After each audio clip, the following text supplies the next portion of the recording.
নরমানি, তুমি কি পাতাকপি খাও? না মা, আমি পাতাকপি খাই না। তুমি চিংড়ি মাছ খাও? আমি চিংড়ি মাছ খাই। আচ্ছা, আজকে কি করব জানো?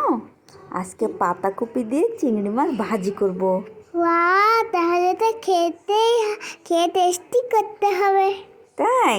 হ্যাঁ। তুমি তাহলে তাহলে আমি কখনোই আমিও খুব একটা পছন্দ করি না। পাতাকপির চচ্চড়ি খেয়েছি টমেটো দিয়ে, তো আজকে ভাবলাম যে তোমার বাবা বলল পাতাকপি দিয়ে চিংড়ি মাছ ভাজি করো, তো অনেক মজা লাগবে খেতে। তা আমি ভাবলাম তাহলে করে দেখি। নহরমণি তো চিংড়ি মাছ পছন্দ করে, কিন্তু পাতাকপি তো খায় না। তাহলে নহরমণির জন্যেও একবার ট্রাই করা যেতে পারে, নহরমণির কেমন লাগবে। তো আমি যেমন রান্না তেমন ভাবেই করছি। পেঁয়াজ মরিচ সুন্দরভাবে প্রথমে ভেজে নিলাম, তারপরে আমি চিংড়ি মাছটা দিয়ে দিলাম এবং সব কিছু মশলা দিয়ে সুন্দরভাবে চিংড়ি মাছটা ভেজে নিলাম, যাতে ভাজি ভাজি হয়।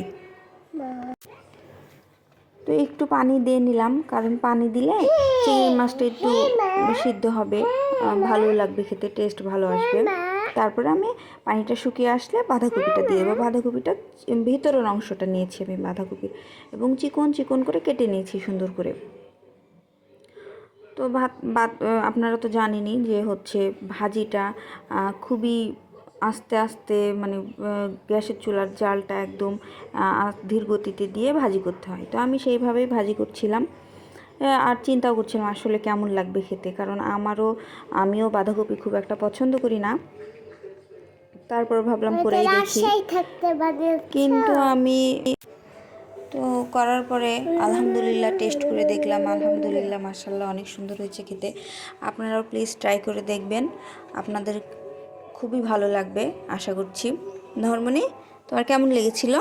অনেক মজা লেগেছিল। অনেক মজা লেগেছিল। তাহলে নহরমণির যখন মজা লেগেছে তখন সবারই মজা লাগবে।